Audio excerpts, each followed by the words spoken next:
Hola, soy Camilo Montoya y en este video les explico qué carajos es Node.js. Bueno, Node.js es también llamado Node, es un runtime environment. ¿Qué es un runtime environment? Es un ambiente de ejecución, un ambiente de código abierto en el cual se ejecuta código JavaScript, en el cual podemos ejecutar código JavaScript por fuera de los navegadores, como Chrome, Edge, Firefox y Opera.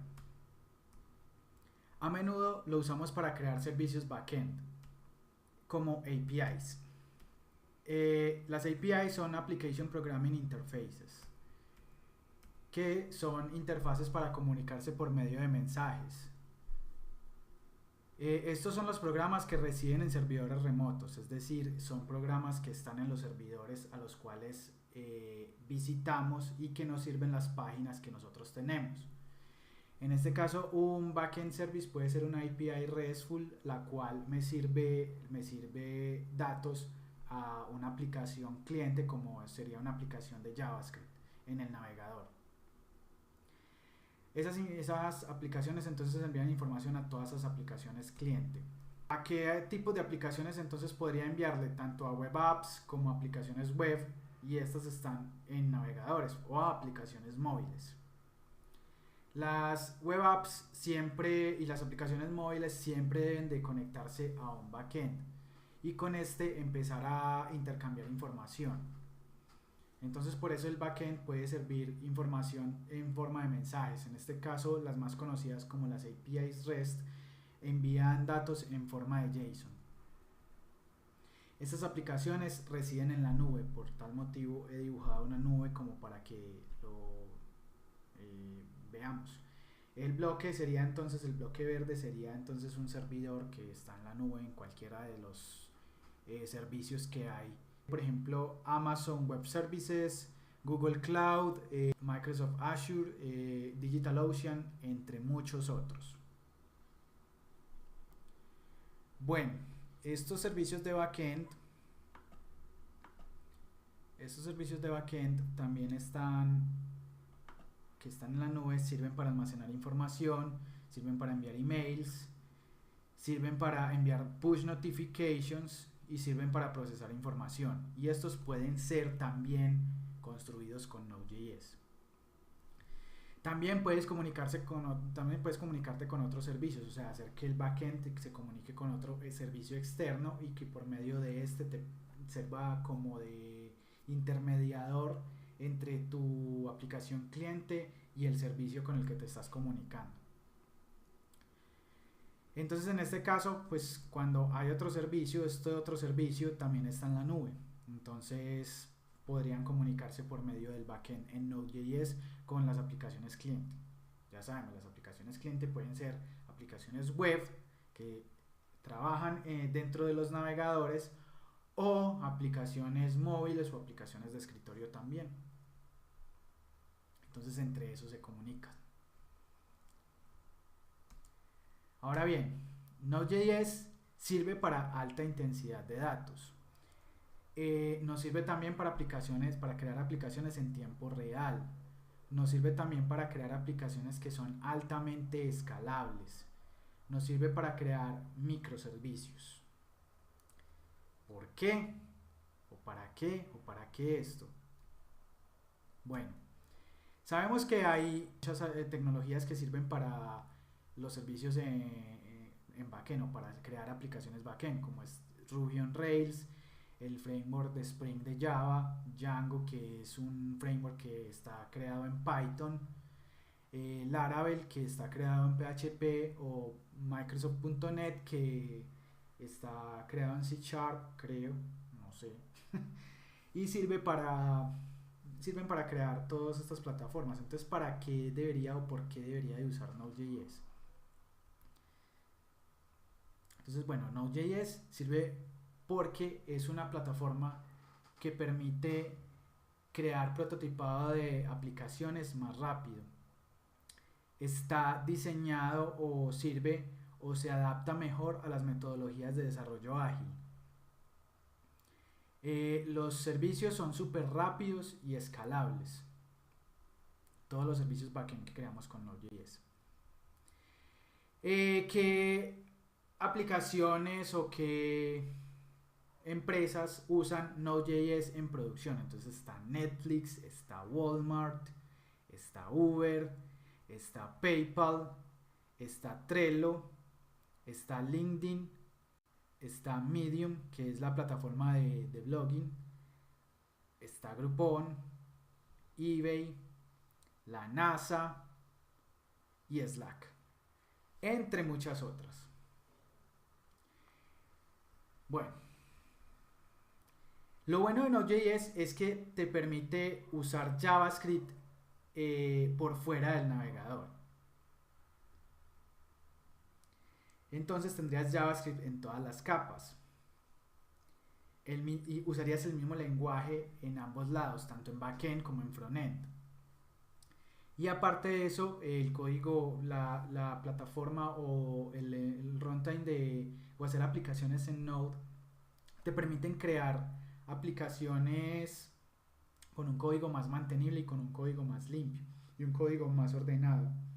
Habrán muchos retractores de esto porque hay gente que odia JavaScript como lenguaje y dice que es un pseudo lenguaje o que es un lenguaje que no sirve para nada porque es bajamente tipado o suavemente tipado y es muy criticado por esto, pero realmente cuando uno ve aplicaciones hechas en Node.js y ve aplicaciones hechas por ejemplo en Java, el código al ser un poco menor o ser menos líneas de código es un poco más mantenible. Tal vez la legibilidad, si no tienes buenas prácticas en JavaScript, no tengas buena legibilidad del código y allí es donde realmente reside que JavaScript sea tan criticado. Pero realmente reduces mucho código, por ejemplo, creando servicios backend en Node.js que por ejemplo en Java. Otra de las ventajas de Node.js es que hay miles y miles de librerías en su manejador de paquetes, que es el Node Package Manager o NPM o NPM. No tienes que reinventar la rueda porque ya hay cosas que otros programadores hicieron y las puedes reusar. Y también, si de pronto ves que estas no cumplen con tus expectativas, puedes crear una copia y hacerles pull request o aportar a esas librerías, ya que la mayoría reciben colaboración de varias personas. Entonces la comunidad es muy abierta y esa es una de las grandes ventajas de usar Node.js. De hecho, muchos de los frameworks frontend han hecho reuso del Node Package Manager como para guardar sus librerías o sus paquetes en este manager, porque representa mucha facilidad para los desarrolladores frontend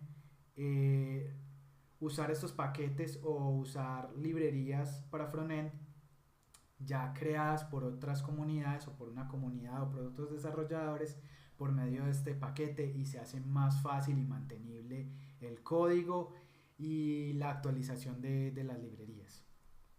JavaScript no lo podías ejecutar por fuera de los navegadores. Eso quiere decir que la única manera que tenías de ejecutar JavaScript era dentro del navegador. ¿Cómo hacen estos navegadores para ejecutar código JavaScript?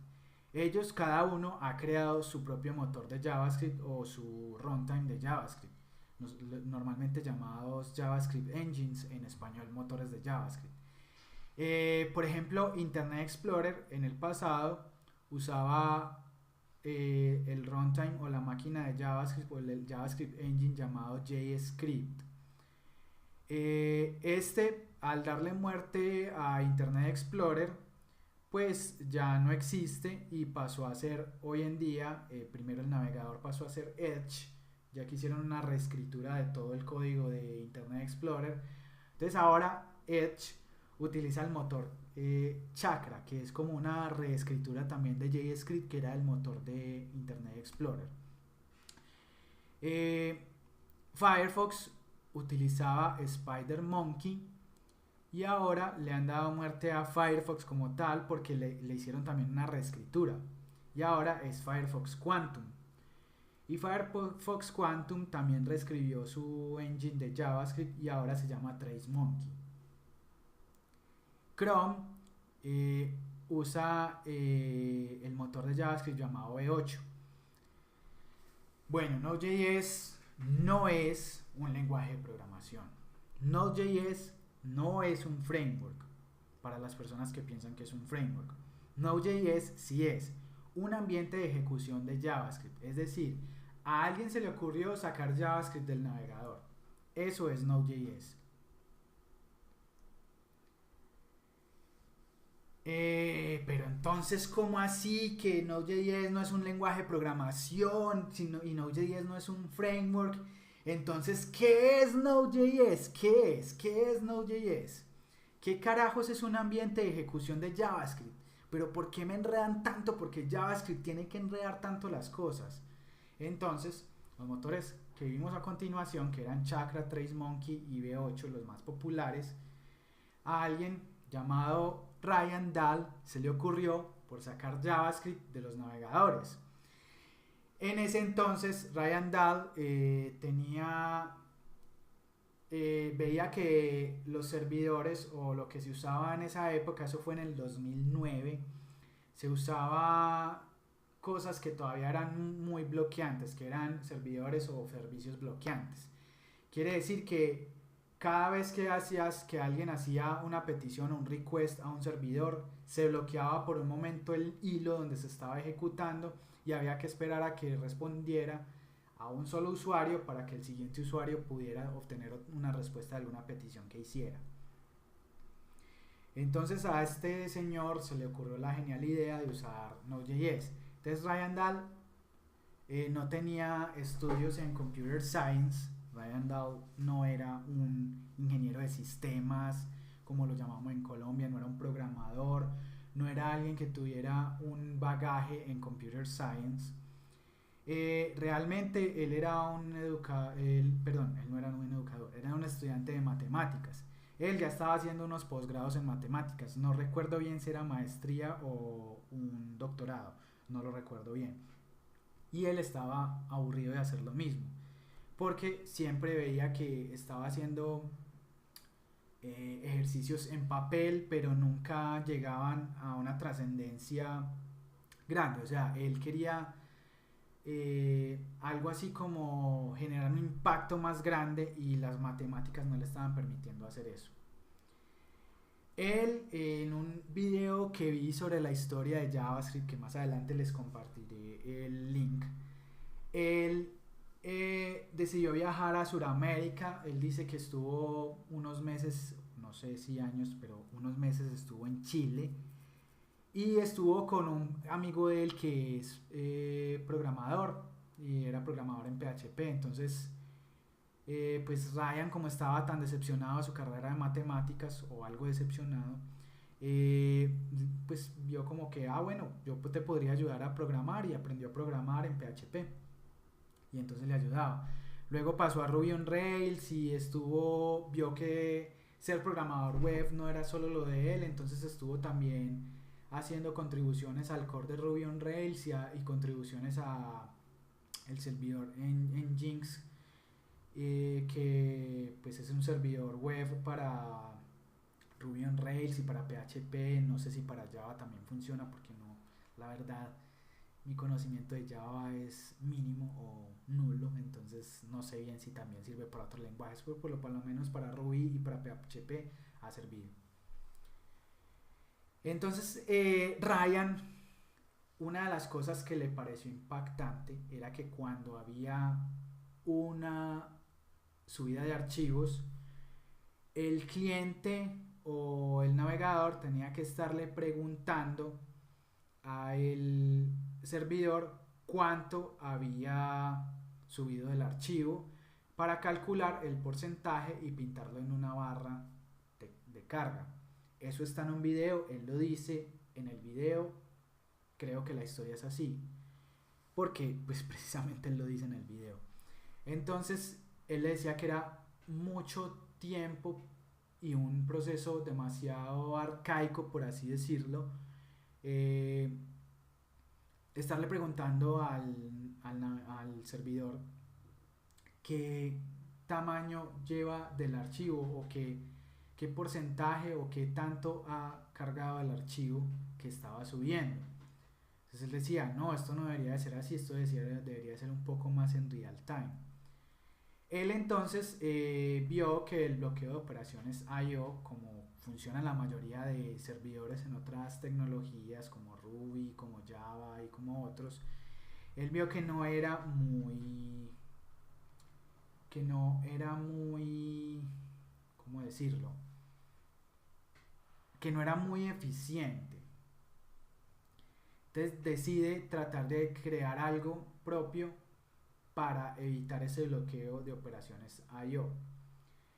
Intentó con varios lenguajes, por ejemplo como C++, pero resulta que C++ no tenía una acogida en ese entonces, 2009, yo creería que el 2008 de pronto estuvo haciendo esas pruebas, o 2007, porque realmente en el 2009 él lanza Node.js, o sea que probablemente fue en los años anteriores. Eh, Él intentó con varios lenguajes y C++ no era una de las soluciones que él dio para evitar este bloqueo de I/O. Era con ese lenguaje, y a los programadores web les resulta un poco complicado entender C++ o no llamaba la atención, él mismo lo dice en el video. Entonces estuvo intentando con varios lenguajes y se le ocurrió la idea de que de pronto JS podría ser la solución, ya que en ese entonces o años atrás había salido el motor V8 de Chrome y era muy rápido.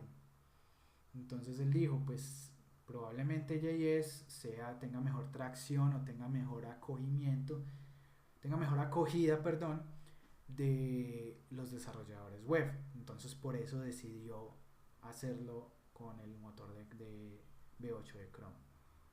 Entonces este man coge Chrome, extrae V8 de Chrome, lo coge y lo pone dentro de un programa de C++ que lo contiene, solo el runtime de JavaScript de Chrome, o sea V8, y le añade acceso a recursos del sistema operativo y la máquina. Nosotros sabemos que, por ejemplo, nosotros no tenemos acceso al sistema de archivos desde un navegador. Eso quiere decir que el scope del navegador no es precisamente la máquina donde reside el navegador, simplemente es todo el scope que tiene dentro el navegador. Pues sí podemos, cuando subimos archivos, podemos usar un input type file que pues tiene acceso al sistema de archivos, pero simplemente es para adjuntar el archivo, para tener referencia al archivo. Pero como tal el navegador no tiene ese acceso tan simple a la máquina como tal o al sistema operativo. Entonces Node le añade esto al runtime de JavaScript, se lo añade con ese contenedor que creó de C++ que contiene el motor V8. Entonces así nace Node.js. Es así como nace Node.js. De hecho, Ryan, pues en este video que dice Ryan Dahl History of Node.js en YouTube, no sé si se alcanza a ver aquí la URL, y si no, pues en el próximo slide la estoy poniendo. Él indica que pues muchas cosas en las que él programaba en ese entonces, por ejemplo Rails, no era tan rápido, y él trataba de hacer Rails mucho más rápido, pero nunca pudo lograrlo. Entonces, al ver el motor de JavaScript, dijo, uy, qué bacano sería, o sería muy cool poder hacer peticiones HTTP a un motor de JavaScript. Entonces decidió crear Node.js por eso. De todas maneras, en este video de History él explica mejor. Y por ejemplo, de acá, este es el video de Ryan Dahl, y el siguiente que estoy señalando acá con la flecha roja es el video donde él en una JSConf en el 2009 presentó Node.js y fue un total éxito. Y hay otros videos por si los quieren ver, simplemente con buscar Ryan Dahl en YouTube pueden encontrar toda esta lista de videos si están interesados en la historia de Node.js. La URL del video de History of Node.js es la de arriba y yo la comprimí en Bitly.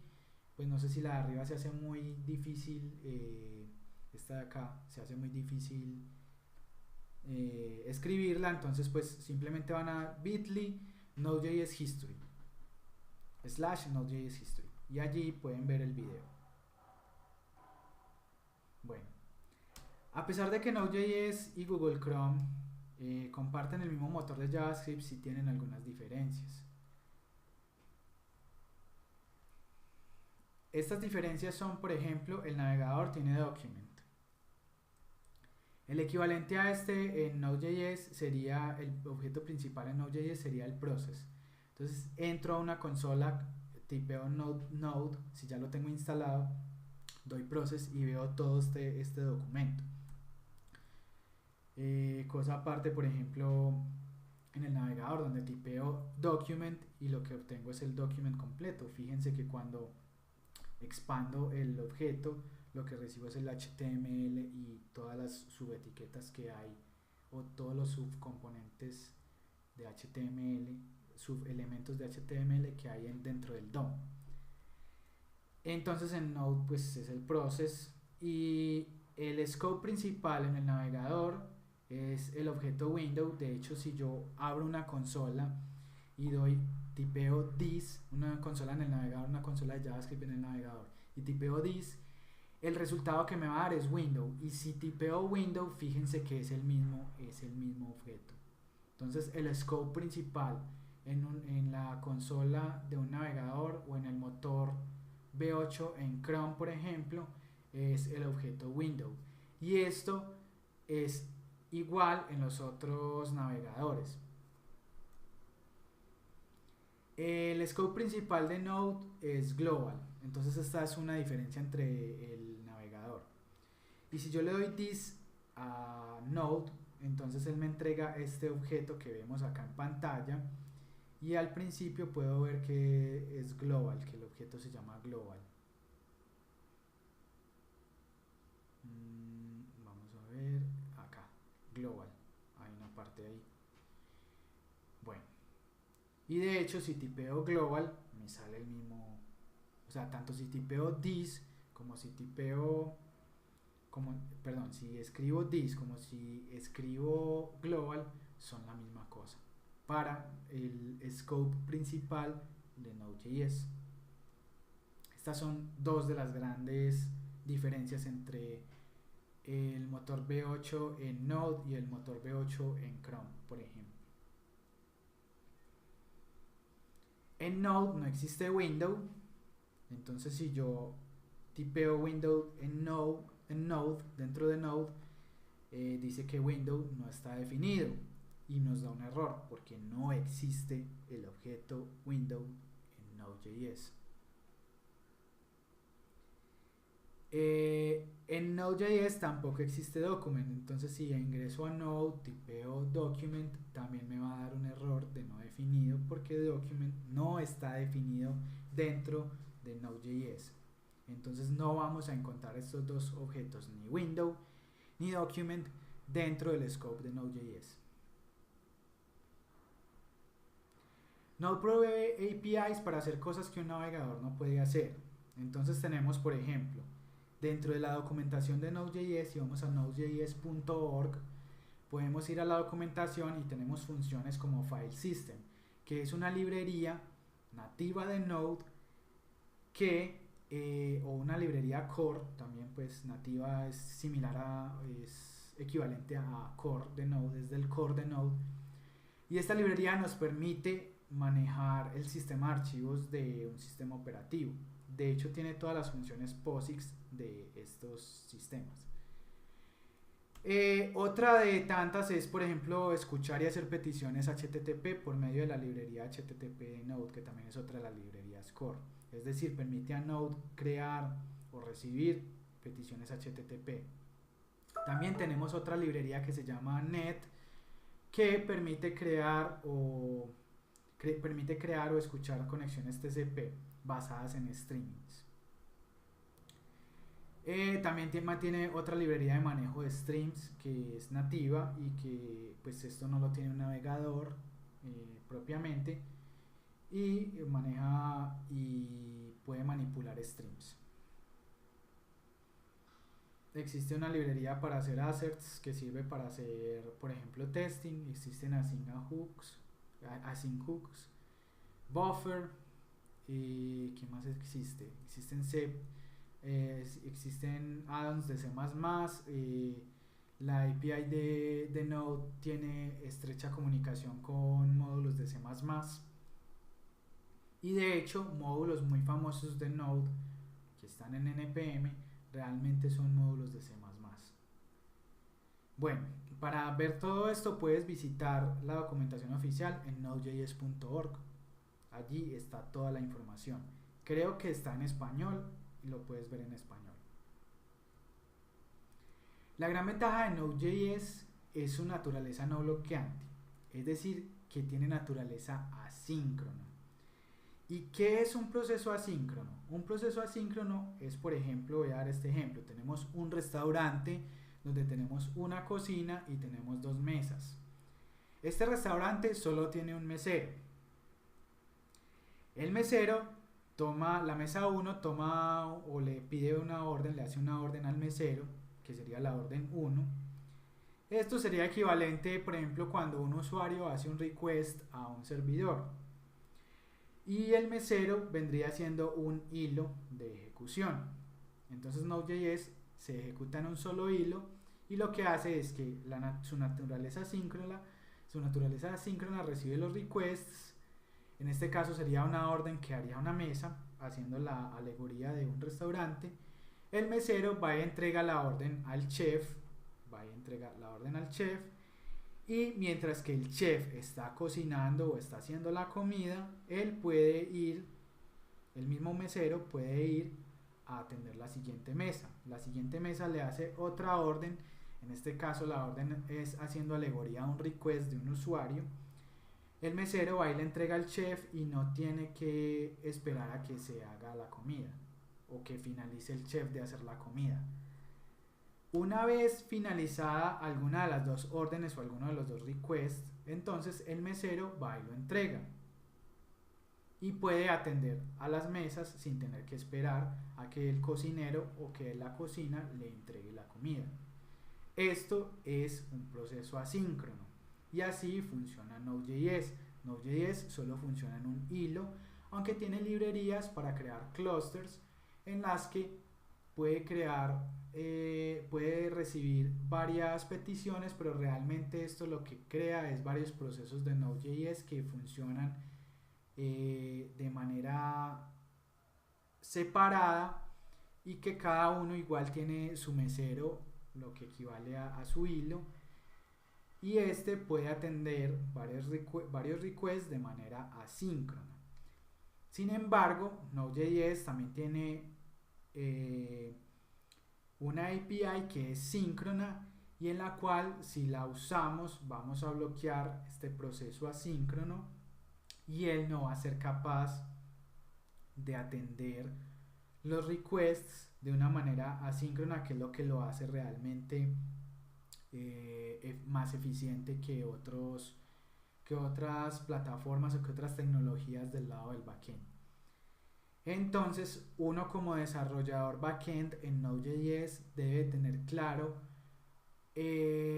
la naturaleza asíncrona de JavaScript y de Node.js para no bloquear el proceso o el loop, porque es un loop process que está en Node que le da esta naturaleza de asincronía. La diferencia entonces, por ejemplo, con un proceso síncrono es que el proceso síncrono sería el mismo escenario, una cocina, dos mesas, un mesero, pero cuando el mesero recibe la orden, por ejemplo, de la mesa 1, este mesero va a la cocina, y se queda allá esperando hasta que hagan la comida. Y hasta que no le entreguen la comida y no le pueda responder a la mesa que le hizo la primera orden, no va y atiende a la mesa 2. Imagínate esto en un restaurante, tú tener que esperar a que atiendan a otra mesa del todo, que la terminen de atender para poder que te atiendan a ti. Pues prácticamente te irías para otro restaurante. Así pasa en las aplicaciones web. Si una aplicación web no le responde rápido al usuario, el usuario se aburre y se va. Y por eso algunas aplicaciones no generan tanta atracción de usuarios. En este caso, una vez finalizada y entregada la orden a la mesa 1, en el caso síncrono, entonces el mesero va y atiende a la mesa 2. Y pues imagínate cuánto tiempo ha de pasar en esto. Así funciona Ruby on Rails, funciona PHP, funciona Java y otros. Lo que pasa es que estos sí son sistemas multihilo. Esos sistemas multihilo lo que hacen es que cogen un hilo. Entonces, si en tu servidor tienes varios procesadores, cada procesador puede crear un proceso o un hilo, y ese hilo va a atender a un usuario. Lo que pasa es que esto es demasiado limitado. Por ejemplo, si tienes un servidor que tiene un procesador de 8 cores, este podría atender 8 usuarios en concurrencia, 8 usuarios que al mismo tiempo hacen peticiones. Pero si por ejemplo tienes 9 usuarios, este noveno usuario tendría que esperar a que uno de los otros 8 termine de ser atendido para poder ser atendido. Entonces este noveno usuario probablemente se vaya a aburrir y deje de usar tu aplicación web porque es muy lenta. En este caso, lo que hace estos procesos asíncronos, por ejemplo, es atender a varios con un solo hilo. Entonces estos procesos asíncronos son mucho más eficientes en ese sentido, porque una sola orden pues es atendida y luego, antes de verificar si hay una respuesta o no, puede atender a otra persona, y ya después, cuando recibe la respuesta, pues va y la entrega a cada uno de los que le hicieron peticiones. En cambio, el síncrono tiene una desventaja, y es que tenemos que tener, por ejemplo, el asíncrono puede tener un solo mesero, y este mesero puede atender a varios al mismo tiempo, porque no espera a terminar de atender a cada uno.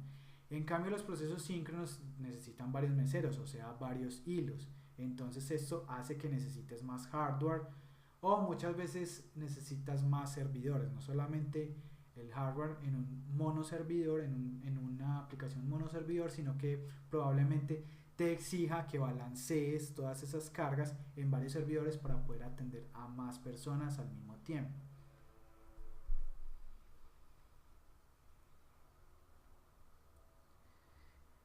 En este caso, entonces, por ejemplo, en un proceso síncrono te exigiría que tuvieras una arquitectura con muchos servidores o un clúster grande de servidores.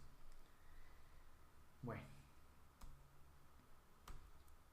Node.js es muy bueno para aplicaciones con alta intensidad de datos, para aplicaciones real time y para aplicaciones full stack. Lo bueno de Node.js es que, como JavaScript está tanto en el backend como en el frontend, porque en el frontend no existe sino JavaScript. Existen otros lenguajes, pero todos compilan de todas maneras a JavaScript o transpilan a JavaScript. Entonces realmente el único lenguaje full stack ya desde la existencia de Node.js es JavaScript, porque puedes usar el mismo lenguaje en ambas partes. Entonces no tienes que aprender un nuevo lenguaje.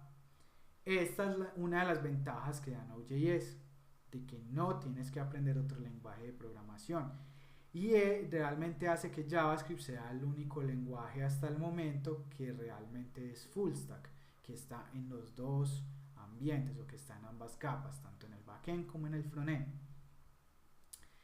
Node.js, al ser monohilo, no es bueno para aplicaciones de alto procesamiento. ¿Qué aplicaciones podrían ser de alto procesamiento? Aquí doy un ejemplo, como por ejemplo procesamiento de video o imágenes. No es bueno en estos casos Node.js. Y aquí termina la presentación, entonces espero que haya quedado claro. Si tienen preguntas déjenlas en los comentarios, en el video. Y nos vemos en el siguiente video, que será para la instalación de Node.js y NPM con NVM, que es el Node Version Manager, tanto en Windows como en Linux. Y dejaré el link de un video que haya en YouTube de otra persona donde explique cómo hacerlo en Mac, que explique cómo hacerlo en Apple, en el Mac de Apple, porque no tengo acceso a una máquina Mac en este momento, a un MacBook o a un iMac, y no tengo cómo hacer un video tutorial que explique cómo hacerlo en Mac. Entonces, bueno, lo otro es que aquí abajo en el video, a ver cómo apunto así.